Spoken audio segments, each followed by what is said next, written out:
형제 자매님들 안녕하십니까?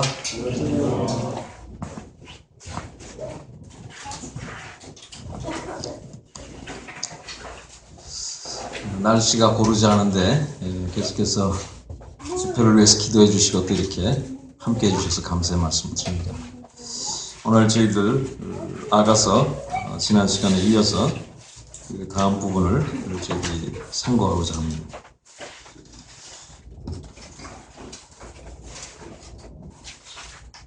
아가서 1장 9절 말씀부터 먼저 1장 마지막 절까지 공부해 드리겠습니다.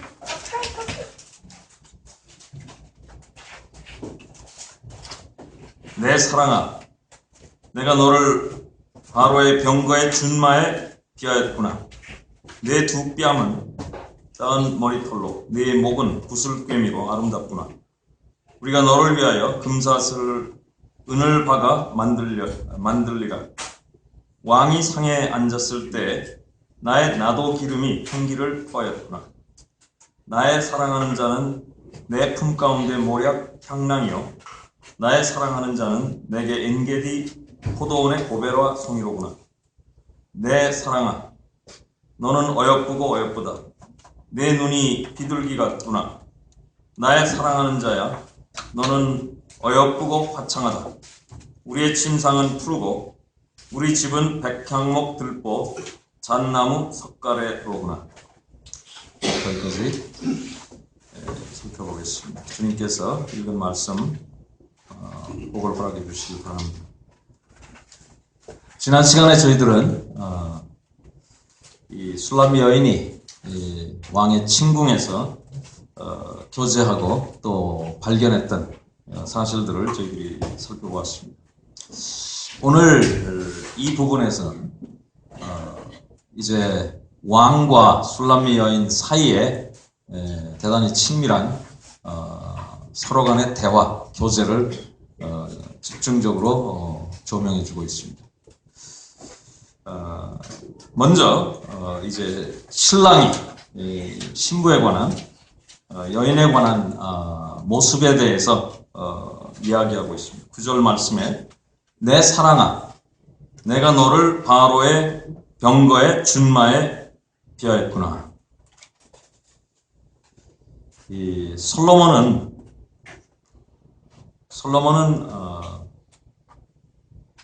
그의 번영하던 왕국, 그가 통치하던 시절에 말을 많이 애국으로 또 다른 지역으로부터 사들였습니다. 말도 병거도 그래서 병거성까지 있었고 많은 병거 또 많은 기마병들을 데리고 있었습니다. 그 애굽의 말이라고 하면 온 세상에서 가장 유명하죠. 여기 특별히 그것을 가리켜서 준마라 이렇게 말하고 있습니다. 그것은 잘 달리는 특별하고 우량한 말이다 라고 하는 그런 뜻이죠. 이 말들 그리고 이 병거의 가격은 대단히 비쌉니다. 우리가 열왕기상 말씀해 보면 말들 한 마리에 150 은의 세겔이고 병거 하나에 600세겔이다. 그래서 말 4마리가 병거 하나와 이제 맞먹는 그런 가격이었습니다. 이 비싼 이 말과 병거를 솔로몬은 많이 들여왔는데, 물론 그 사실 자체는 우리가 역사를 살펴보게 될 때 그것은 솔로몬의 이제 타락과 또 어려운 상황으로 빠져 들어가는 그런 계기도 되었습니다만은, 그러나 그것은 이제 다른 차원의 이야기고, 오늘 여기서 우리는 아가서 안에 나타난 많은 말씀 또 묘사 가운데 우리는 그것을 심상이라 이렇게 말하죠. 많은 그림들이 있습니다. 이 그림들, 이 단어가 말씀하고 있는 그림들이 있습니다. 이 그림을 우리 마음속에 이 아름다운 모습으로 이렇게 상을 찍어본다라고 하는 겁니다. 여기에 바로의 병거의 준마라고 하게 될 때 이 애굽에서 들여온 이 말의 탁월함, 지금 이제 이 점을 가지고 이 여인을 묘사하고 있는 것이죠. 이 말은 열정적인 탁월한 말입니다. 주인에게 충성합니다.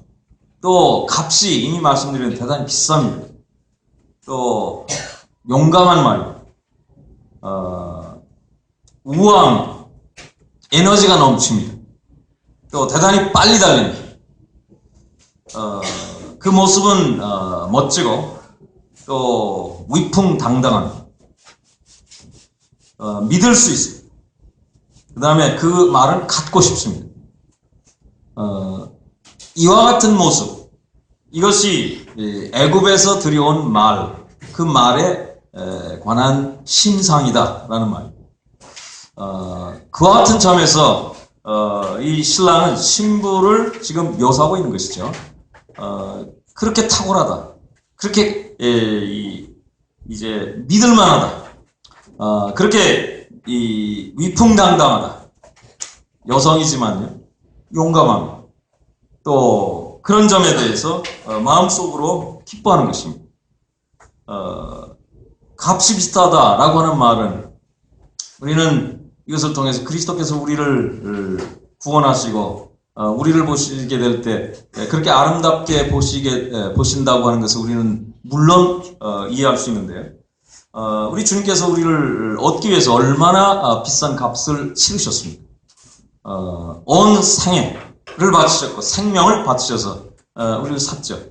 이 모든 면에 있어서 이제 신랑은 이렇게 신부를 묘사하고 있죠. 내 사랑아, 내가 너를 바로의 병거에 준마에 비하했구나. 내 두 뺨은 따은 머리털로, 우리말은 따은 머리털로라고 되어 있는데요. 흥정역에서는 보석의 줄로 이렇게 두 뺨, 그 다음에 목을 이야기합니다. 내 목은 구슬개미로, 이것을 흥정역에서는 또 금사슬이라 이렇게 말합니다. 이 두 가지에 대해 생각해 보겠습니다. 두 뺨, 앞으로도 이제 뺨에 관한 말씀이 나옵니다만은 이것 역시 심상입니다. 이 뺨이라고 할 때 그것은 얼굴 부분에 있죠. 얼굴이라고 하는 것은 우리 한 사람의 정체성을 말해주고 있죠. 그 전체를 대표하는, 한 사람을 대표하는 것은 얼굴이죠. 그 얼굴에서도 가장 아름다움을 이야기하는 것은 뺨입니다. 그래서 이 내 두 뺨은 보석줄로 되어 있다.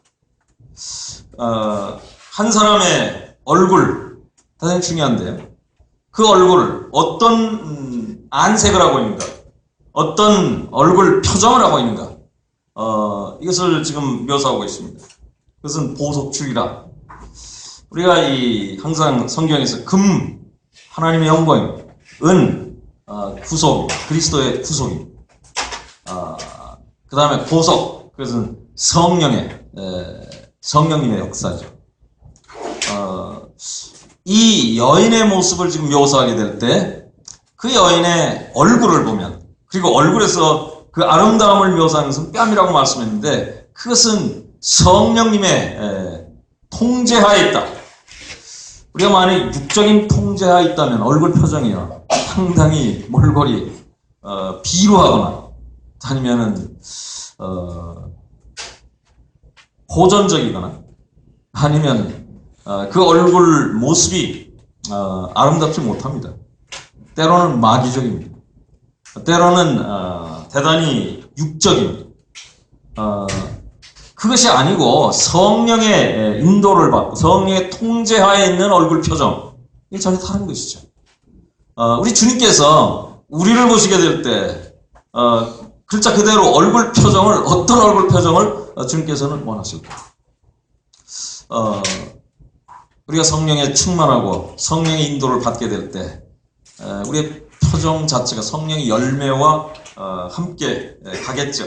사랑과 희락과 화평의 얼굴, 그리고 오래 참음, 자비와 양선, 이런 표정을 우리가 갖지 않겠습니까? 또 충성과 온유함, 그리고 절제된 그런 모습, 이것을 우리 주님께서는 우리를 향해 원하시고 그것을 보실 때 주님께서는 얼마나 기뻐하실까? 라고 하는 점 한번 생각해 보십시오. 그 다음에 내 목은 금 사슬로 이제 아름답다. 우리가 구약에서 요셉이 오랜 고난 끝에 감옥에서 이제 또 들어가서 또 고난을 받았어요. 그 감옥 안에서 꿈을 해석하고 어느 날 해석에서 술권이 복직됐지만 2년 동안 까맣게 잊었어요. 2년 후에 바로의 꿈을 이제 해석해야 될 때가 왔을 때 그 술관원은 기억했죠. 요셉이 이제 왕 앞에 나아가게 됩니다. 꿈을 해석했어요. 이 바로가 요셉이 어떻게 했습니까? 금사슬을 목에 걸어주었다. 다니엘도 마찬가지입니다. 다니엘 시대 다니엘도 그와 같이 영예를 받게 될 때 금사슬을 목에 걸어줬어요. 이 말은 목에 금사슬을 걸어준다는 말은 그에게 영예를 준다.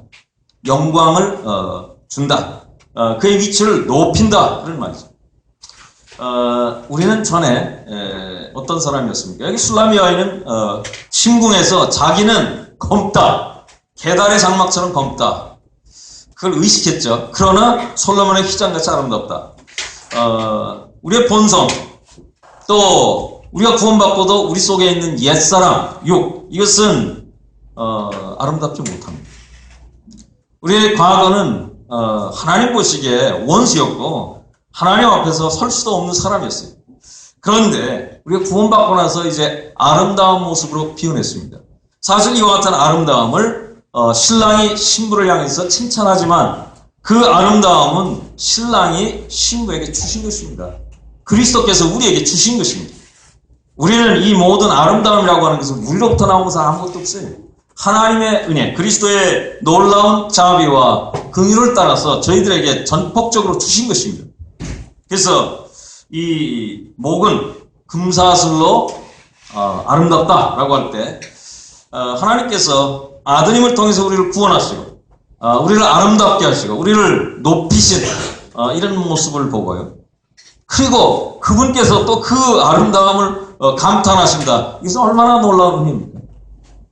우리로부터 나온 것은 아무것도 없는데도 하나님께서 우리를 그리스도를 통해 구원하시고 그 하나님께서는 우리에게 이와 같은 아름다움을 주셨을 때 주님께서 우리를 향해서 기뻐하신다고 하는 것은 놀라운 은혜입니다. 우리가 너를 위하여 금사슬을 은을바가 만들리라. 여기에 금사슬과 은이 있습니다. 이미 말씀드린 대로 금, 하나님의 영광이죠. 은, 예수 그리스도의 피로 사신, 값주고 사신 구속. 이 두 가지를 여기 병행하고 있습니다. 금사슬과 은, 금사슬에 은을 박았다. 그것을 주겠다라고 말씀하고 있습니다. 저희들이 하나님의 영광을 받았습니다. 우리가 베드로 후서의 말씀 보면 1장에 우리는 신의 성품에 참여한 자라고 말씀하고 있습니다. 하나님의 영광, 하나님의 속성, 그것을 우리가 구원받았을 때 받게 됐습니다. 뿐만 아니라 그것과 함께 찬란히 빛나는 것은 예수 그리스도의 무한한 값, 그것은 금이나 은이 아닙니다. 예수 그리스도의 보혈로 우리를 값주고 사셨다.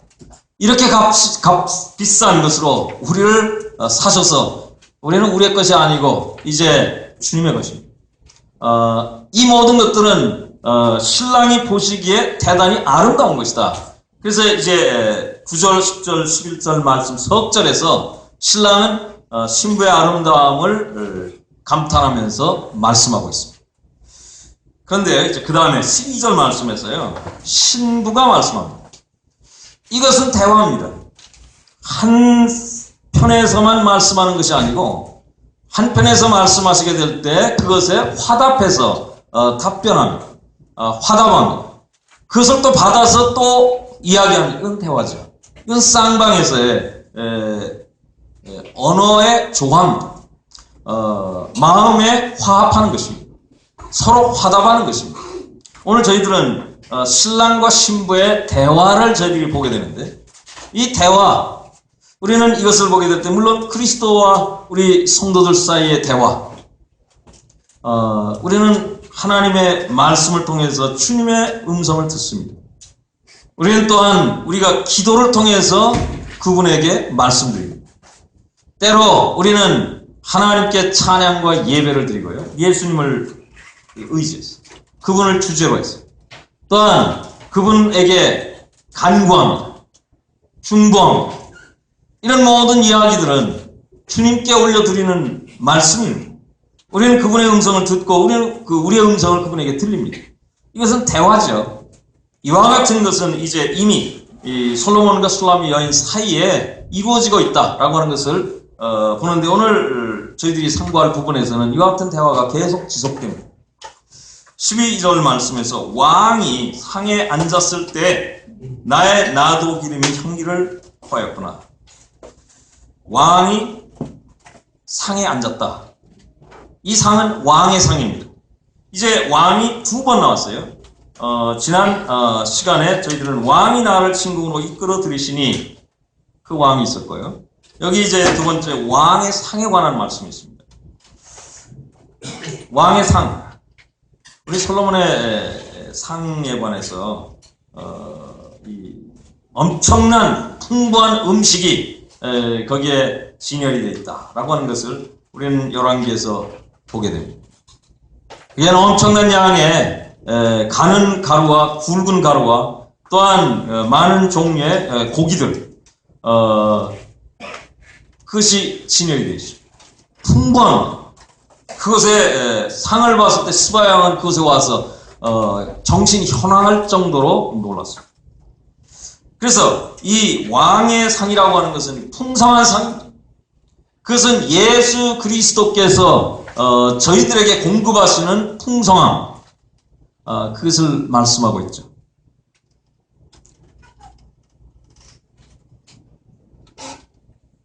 그 상에 무엇이 있을까? 우리 주님께서 우리에게 제공하시는 풍부함 속에 무엇이 있을까? 주님의 상이에요. 주님의 은혜가 넘칩니다. 긍휼이 넘칩니다. 그 상에는요 하나님의 영광이 가득합니다. 또 거기에는 화평이 있습니다. 기쁨이 있습니다. 거기에 주님의 신실함이 있습니다. 또한 주님께서 우리에게 주신 안식이 있습니다. 행복이 있습니다. 거기에는 만족이 있습니다. 우리 주님 앞에 나오게 될 때 주님으로부터 받는 엄청난 분량의 풍성함을 우리 그리스도인들은 느끼고 삽니다. 전에 저희들은 갈 바를 알지 못하고 먹을 것을 찾지 못하며 굶주리고 살던 사람들이었습니다. 주님께서 너희가 내게 오면 절대로 목마르지도 또 배고프지도 않다. 나는 하늘에서 내려온 생명의 떡이다 라고 말씀했죠. 나를 마신 자는 영원히 목마르지 않는다. 내가 주는 이 생수를 마실 때 목마르지 않다.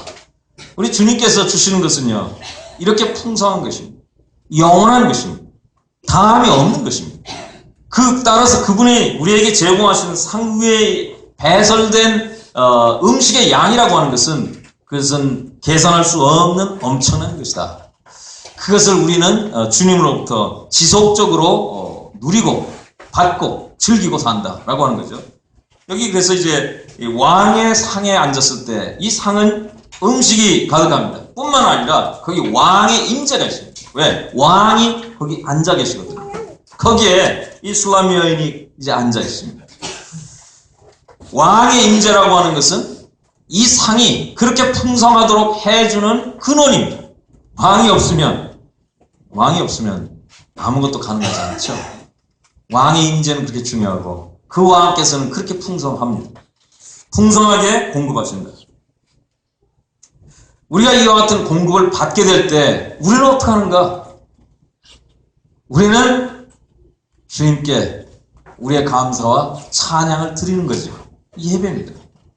먼저 우리는 주님의 아름다움을, 풍성함을 우리가 먹고 그 주님을 다시 하나님 앞에 돌려드리는 것입니다. 그분에게 찬양을 돌려드리는 것입니다. 그래서 우리는 이 말씀을 읽게 될 때 왕이 상에 앉았을 때 나의 나도 기름이 향기를 토하였다. 이런 말씀으로 이제 이어지죠. 술라미 여인이 왕의 상에 앉았어요. 그 풍성함을 봅니다. 왕의 임재, 그 아름다운 분의 임재를 그녀는 느낍니다. 거기에서요, 어떤 일이 일어났습니까? 나도 기름이, 이 나도 기름이라고 할 적에 영어는 스파이크 나드라고 말합니다. 그 앞에 스파이크라고 하는 말은 그것은 순수하다라는 뜻 또는 액체다라는 뜻입니다. 이 베다니에서 마리아가 예수님에게 그 나드를 값비싼 나드를 드렸어요. 그 스파이크 나드. 그것은 옥합이라고 하는 이제 그릇 안에 담겨 있는 이것은 완전히 밀봉된 그릇이죠. 그래서 그것을 한번 깰 때 거기에서 이 안에 순수한 향이 이제 액체 향이 나옵니다. 그것은 엄청난 향기를 발하죠. 한번 깨면 그것은 돌이킬 수 없습니다. 다시 말해서 그것은 엄청난 값을 지불하는 것입니다.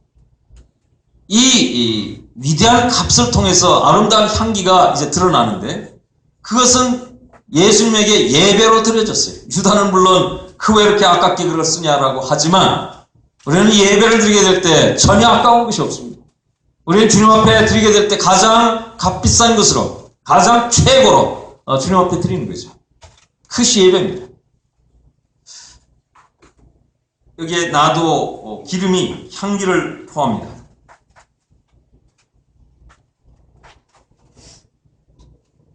요한복음은 21장으로 되어 있는데요.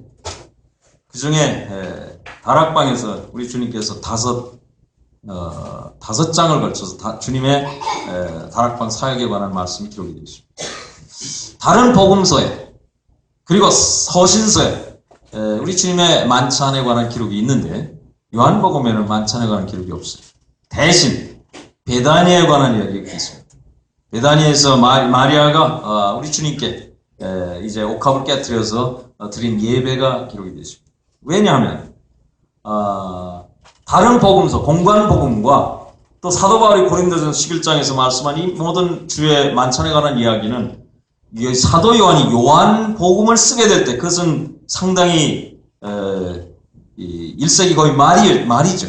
이미 주의 만찬에 관한 이야기는 다 성도들 간에 알려져 있었어요. 왜냐하면 이미 기록된 말씀을 통해서요. 그러나 이제 사도 요한은 베다니에서 있었던 예배, 그 옥합을 드렸던 이 사건을 이야기합니다. 그것만으로도 충분한 것입니다. 주님의 만찬에 관한 얘기는 충분한 거죠. 그래서 우리는 아가서 1장 12절 말씀과 요한복음 12장 말씀에 나온 이 이야기는 참 서로 비슷한 이야기다라고 하는 것을 우리가 보게 됩니다. 왕의 상에서 풍성한 것을 보았을 때, 경험하게 될 때, 우리는 그것을 공급받게 될 때, 우리가 즉각적으로 주님 앞에 드리는 반응은 무엇입니까? 그것은 향기를 토하는 것입니다. 그것은 값비싼 것으로 드리는 것입니다. 그것은 순수한 100% 액기스입니다. 그것을, 그 향을 드린다. 주님께서 기뻐하시는 것이죠. 13절 말씀 보십시오. 나의 사랑하는 자는 이 신랑을 표현하게 될 때, 부르게 될 때 나의 사랑하는 자라 이렇게 표현하죠. 내 품 가운데 모략 향나니라. 나의 사랑하는 자는 내 두 가슴 사이에 있는 모략 향랑이다. 이런 말입니다. 첫째, 모략에 대해 생각해 보겠습니다. 모략은 우리 주 예수 그리스도를 잘 말씀해주고 있는 그런 향품이죠. 그것은 모략나무, 거기를 찔러서 거기 상처를 내서 거기서 나오는 이제 수지를 가지고 만드는 겁니다. 그래서 모략이라고 할 때 모략은 세 가지 종류가 있습니다. 첫째, 가지 안에 담겨 있는 모략. 두 번째, 모략을 찔러서, 모략나무를 찔러서 거기서 나오는 수지를 이제 말려서 만든 건조 모략이 있습니다. 그 다음에 세 번째, 이 모략을 얻었을 때 그것을 액체로 만드는 액체 모략이 있습니다. 이 세 가지 모략이 있는데요. 그 어떤 것이든지 모략은 우리 주 예수 그리스도를 말씀하고 있다.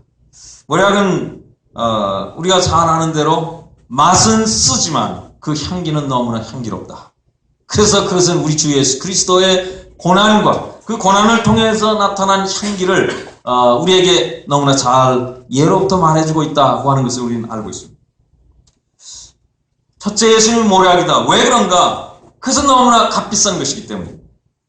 우리가 창세기 43장 말씀 보면 베냐민을 애굽에다 보내서 이제는 애굽에 베냐민을 이제 데리고 오지 않으면 절대로 곡식을 팔지 않겠다고 요셉이 그렇게 얘기했죠. 야곱은 그것 때문에 막 울고불고 하죠. 너희들이 왜 이런 일을 만들어서 이제 이렇게 나를 어렵게 하느냐 울었습니다. 나중에 이제 세월이 가면서 더 이상 버틸 수가 없다. 이제는 보내야 된다라고 할 때 야곱은 포기합니다. 그리고 베냐민을 보내면서 곡식을 사와야 되는데 그때 마음속에 두려워서 향품과 여러 가지 좋은 것들을 이제 아들 편에 보내서 어려움이 없도록 그런 소원 가운데 그렇게 하죠. 예물 가운데 모략이 있습니다. 다시 말해 모략은 값비싼 것입니다. 야곱이 그 아들 베냐민을 살리기 위해서 예물을 보내게 될 때 값비싼 거 보내지 않았습니다. 애굽의 총독 앞에 호의를 얻기 위해서 지금 예물을 보내는데 싼 것을 보내지 않았어요. 모략은 비싼 겁니다. 우리는 동방박사가 황금과 모략과 유향을 가져왔죠. 비싼 것입니다. 예수 그리스도 그분의 죽음, 그 죽음이 우리에게 끼친 위대한 영향, 그 아름다움, 이 모든 것들은 값비싼 것입니다. 또 하나 이미 말씀드린 대로 모략은 향기입니다. 주님의 죽음을 통해서 그분은 그렇게 고난을 받고 쓴 것을 맛보았지만 우리는 얼마나 아름다운 향기를 즐기고 있는가. 예수 그리스도의 죽음입니다.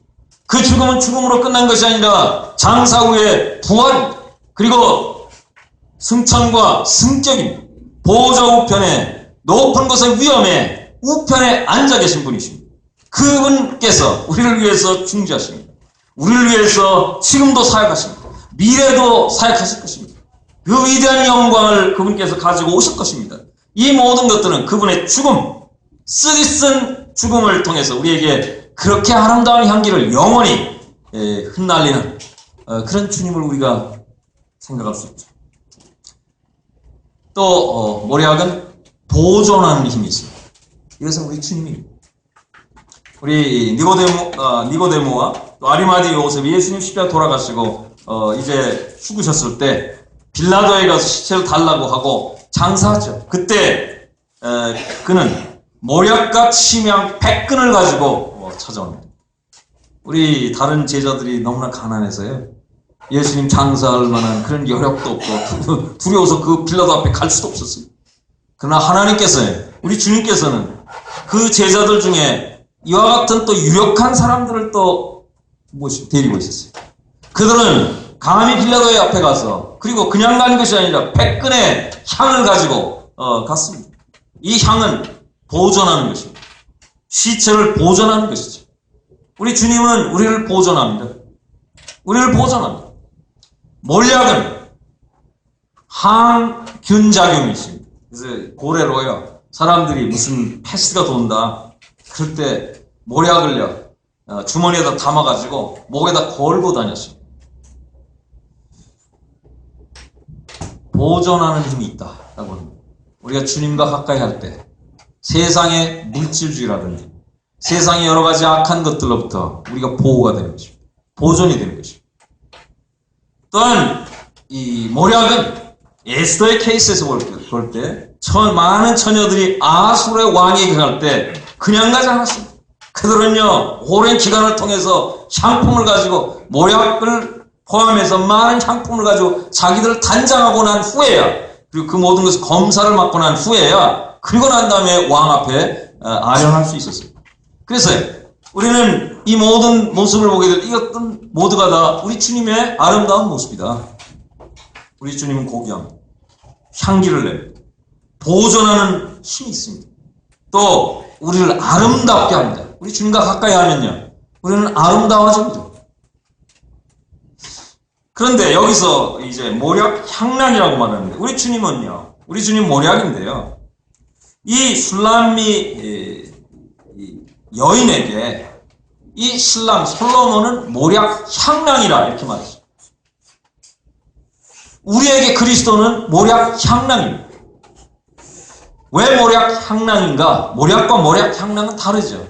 모략 향랑이라고 하는 것은 주머니입니다. 주머니 안에 모략을 담은 겁니다. 이 영어 표현에서는 번들이라 이렇게 말합니다. 이거는 뭉치다, 꾸러미다, 뭐 이렇게 말할 수 있겠죠. 그냥 하나가 아니고 여러 개를 이렇게 모은 겁니다. 그래서 담은 겁니다. 모략 향랑. 왜 모략 향랑일까? 왜 이 술라미아인은 솔로몬을 생각할 때 그는 내 품속에 있는 모략 향랑이라고 말할까? 왜냐하면 우리 주님에게서는요, 우리 주님에게는 작은 것을 소유하고 있는 분이 아닙니다. 모략 향랑이라고 하는 것은 건조 모략은 이런 조각들입니다. 그 조각을 많이 모아서 향랑에다 넣었어요. 그래서 많은 겁니다.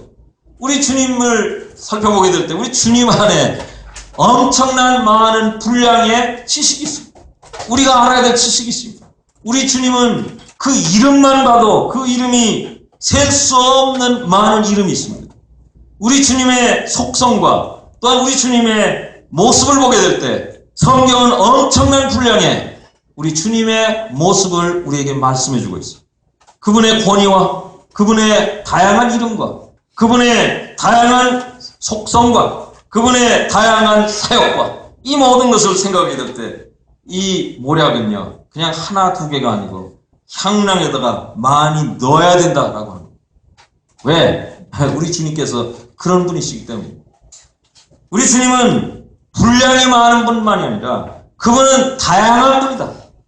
그분은요, 거룩하다라고 할 때 주님의 거룩함은 다각도에서 우리가 볼 수 있는 거룩함이 있습니다. 그분의 은혜는요, 복음서 말씀 안에 신구약 말씀을 통해서요, 구약의 모형과 또한 예언을 통해서 신약의 우리 주님의 역사를 통해서 우리 주 예수 그리스도의 은혜, 그 은혜만 해도요, 다각도의 은혜를 우리가 발견할 수 있는 것입니다. 수많은 케이스의 사건에서 우리는 주님께서 나타내 보이신 긍휼과 은혜를 그렇게 다양한 모습으로 우리가 발견할 수 있다. 그래서 그 모든 것들을 우리는 향랑에다 넣는 것입니다.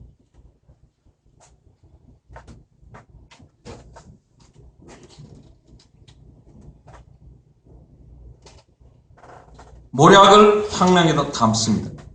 왜 담는가? 그것이 흐트러지면 안 되기 때문에. 그것이 땅바닥에 떨어지면 안 되기 때문에. 땅바닥에 떨어지면 밟고 가기 때문에 안 되는 것입니다. 이 모략 향랑은요, 이 여인은 자기 두 유방 사이에 안고 있었어요. 그래서 내 품에 모략 향랑이라 말씀했어요. 다시 말해서 이 술라미 여인은 자기가 사랑하는 그분의 많은 아름다운 것들을 주머니에 담아서 그래서 가슴에 안고 있었다. 그것은 자기 것이다 라고 하는 것입니다. 절대로 잃어버릴 수가 없다. 왜 모략 향랑인가? 이 모략 향랑 안에 담겨있는 이 모략, 그것을 마귀는 훔쳐서 다른 데로 갖다 버리려고 한다라고 하기 때문에. 그래서요, 그것은 잘 담아야 됩니다. 그래서 잃어버리지 말아야 됩니다. 그래서 잘 간수해야 된다 그 말입니다. 이 모략 향랑을 열게 될 때 그것을 들을 수 있는 귀, 그것을 맡을 수 있는 코, 그 사람에게 이것을 전해줄 수 있다 그 말입니다. 우리는 복음을 통해서, 우리는 성도와의 교제를 통해서 예수 그리스도의 아름다움, 그분의 인격과 사역의 위대한 아름다움을 우리는 나눌 수 있습니다. 뿐만 아니라 예수 그리스도의 인격과 사역을 우리는 하나님 앞에, 아버지 앞에 드리는 것입니다. 그것이 예배입니다. 우리는 예배를 드리게 될 때 우리는 얼만큼 예수 그리스도의 인격과 사역을 우리는 마음에 두고 주님 앞에 말씀드리는가, 우리는 그것을 잘 기억해야 될 필요가 있습니다. 세 번째, 모략일 뿐만 아니라 모략 향랑입니다. 모략 향랑일 뿐만 아니라 그 모략 향랑은 품 안에 있습니다. 우리는 여기에서요, 이 말씀에서 모략 향랑, 주머니죠. 모략을 담은 주머니인데요, 그것이 이 여인의 가슴 사이에 있다. 우리는 또 하나의 주머니를 보게 됩니다. 이 여인의 가슴은 또 하나의 주머니예요. 모략 향락을 안고 있는 주머니입니다. 따라서 이중적인 향락입니다. 그래서 이 솔로몬을 생각할 때 슐라임 여인은 그분의 아름다움에 대해서 항상 마음이 간직하고 있다. 이것은 우리 그리스도인들이 우리 주님을 생각할 때 그렇게 해야 되는 거 아니겠어요? 우리 가슴에 품고 살아야 됩니다. 절대로 그분의 아름다움에 대해서 우리는 놓쳐서 안 됩니다. 잃어버려서 안 됩니다. 우리 이것을 간직하고 항상 이것을 더 많은 모략을 모아서 우리는 주님께 영광을 돌리고 우리 마음속에 행복과 확신과 기쁨 속에서 살아야 되겠다. 밤새도록 안고 있다. 우리 주님은 지금 부재 중입니다. 부재 중에 우리 주님을 우리는 마음속에 안고 살아야 돼요. 그러나 사실 이것은 우리 주님이 오셔도 마찬가지입니다. 우리는 언제나 그분을 영원토록 기억하고 살아야 될 것입니다. 여기 이제 나의 사랑하는 자는 내 품 안 가운데 모략 향락이라 이렇게 말씀했는데, 또 하나 나의 사랑하는 자는 내게 엔게디 포도원의 보베라 송이로구나. 나의 사랑하는 분은 엔게디 포도원이라. 먼저 엔게디 포도원을 생각해 보겠습니다. 엔게디라고 하는 곳은요, 이 사해 서쪽에 이 해안에 있는 오아시스입니다. 여러분께서 엔게디 사진을 찾아보면 사해 서쪽으로는 완전히 절벽이고, 그리고 그 높은 곳 위에서는 이제 유대의 산악 지방이 이제 시작되고, 그 산악을 지나서 계속해서 서쪽으로 가면 뭐 예루살렘이니 베들레헴이니 나오죠. 그곳에 이 절벽 위에서부터 물이 내려옵니다. 그리고 여기는 사해 골짜기이기 때문에 대단히 덥습니다. 1년 내내 약 28도로 계속 유지된다, 이렇게 말합니다. 거기에는 많은 종려나무가 있습니다. 거기에 온천이 있습니다. 엔게디라는 말은 염소의 샘이라, 염소 새끼의 샘이라 이런 뜻입니다. 거기에 사실은 황량한 곳이에요. 산업입니다. 그런데 거기만 오아시스입니다. 거기에 가면 푸른 것이 있어요. 종려나무와 또 그 옆에는 포도원이 가득합니다. 우리가 이 엔게디를 생각하게 될 때 우리는요, 사막 속의 오아시스, 이것을 생각하게 됩니다. 엔게디 포도원, 그것은 우리 주님이십니다. 분노가 가득한 세상, 거기에 우리 주님은 평강의 왕이십니다. 슬퍼하는 사람들로 가득한 세상에서 우리 주님만 기쁨의 근원입니다. 미워하는 세상, 거기에서요, 우리 주님께서 사랑하시는 분입니다. 그래서 우리 주님은 엔게디 포도원입니다. 엔게디 주변은 황량한 사막입니다. 그런데 거기에만 그렇게 푸르름과 거기에만 그렇게 무성함이 있습니다. 열매가 있습니다. 상처받은 자가 가득한 세상에 치유케 하시는 분 예수님. 실패한 사람들이 가득한데 우리 주님 앞에 가면 성취를 이루게 하시죠. 텅 빈 세상입니다. 우리 주님 앞에 가게 될 때 그분께서 우리를 가득하게 충만하게 하십니다. 그런데 엔게디 포도원, 그 바로 옆에, 여기 엔게디 포도원으로 끝난 것이 아니고 나의 사랑하는 자는 엔게디 포도원의 고벨화 성이로구나. 고벨화는 뭘까? 고벨화는요, 모략은 나무를 찔러서 나오는 수지. 그래서 그 나무를 짓이기고, 그리고 또 이 기름을 막 짤 때 그때 향기가 납니다. 그런데 고베라 송이는 그 고베라라고 하는 꽃이 만개할 때 그때 향이, 대단히 강력한 향이 사방으로 흩어집니다. 그래서 모략은 우리 여기에 나의 사랑하는 자라고 하는 말씀이 2번 나오고, 전자는 모략 향락이다, 후자는 고베라 송이다, 이렇게 말씀했어요. 이 모략과 관련해서는 우리 주 예수 그리스도의 죽음과 관련한 향기입니다. 그런데 고베라 송이라고 하는 것은, 그것은 우리 주 예수 그리스도의 부활과 관련한 향기입니다. 꽃이 만개하게 될 때, 이건 부활을 지금 말하거든요. 아론의 쌍난 지팡이, 부활입니다. 이 꽃이 활짝 열리게 될 때 나타나는 향기가 있어요. 예수 그리스도께서 죽음으로 향기가 나타났어요. 또한 사흘 만에 부활하심으로 향기가 나타났어요. 우리 주 예수 그리스도의 이렇게 아름다운 향기, 그것은 주님의 아름다움입니다. 이 여인이 생각하고 있는 그의 사랑하는 신랑의 아름다움, 나의 사랑하는 자는 몰약 향랑이다. 내 품 가운데 몰약 향랑이다. 뿐만 아니라 엔게디 포도원의 고베라 성이다.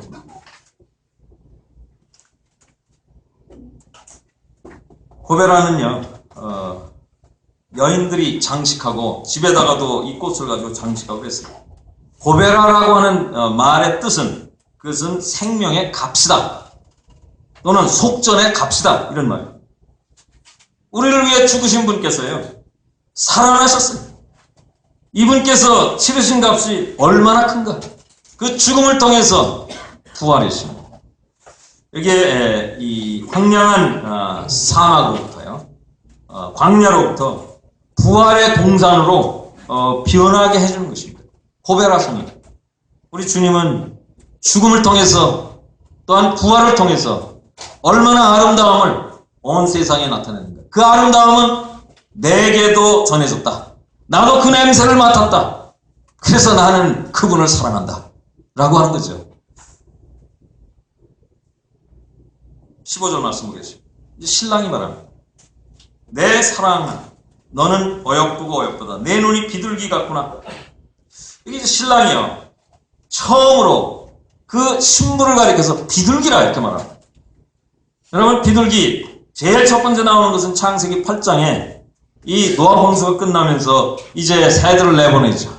까마귀를 내보냈을 적에는요, 안 돌아와요. 물 위에 수많은 시체 거기에 앉아가지고 계속 보는 거예요. 돌아올 이유가 없어요.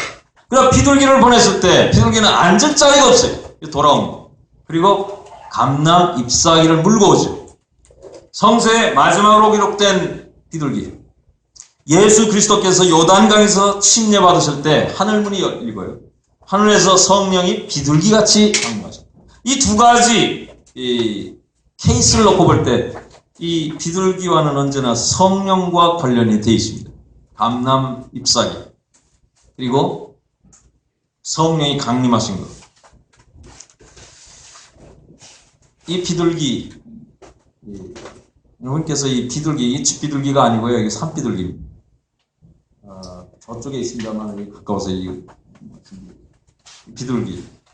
비둘기는요, 요한복음을 가리켜서 사람들은 독수리다 이렇게 말합니다. 하늘에서 오신 우리 주 예수 그리스도, 하나님이십니다. 근데 아가서는요, 아가서를 어떤 새로 비유하는가? 비둘기입니다. 이 비둘기는요, 그 눈이 너무나 아름답습니다. 저는 이 비둘기를 가까이 가서 보려고 하면 비둘기 도망가기 때문에 잘 볼 수 없어요. 그래서 사진을 통해서 이렇게 보면요, 이 비둘기는 눈이 너무나 아름답습니다. 그 눈은 첫째로요, 눈은 동그란데 사방으로 이렇게 돌아가면서 하얀 태가 있어요. 완전히 뚜렷하게 이 눈이 이제 드러나고, 이 눈은요, 아주 동그랍니다.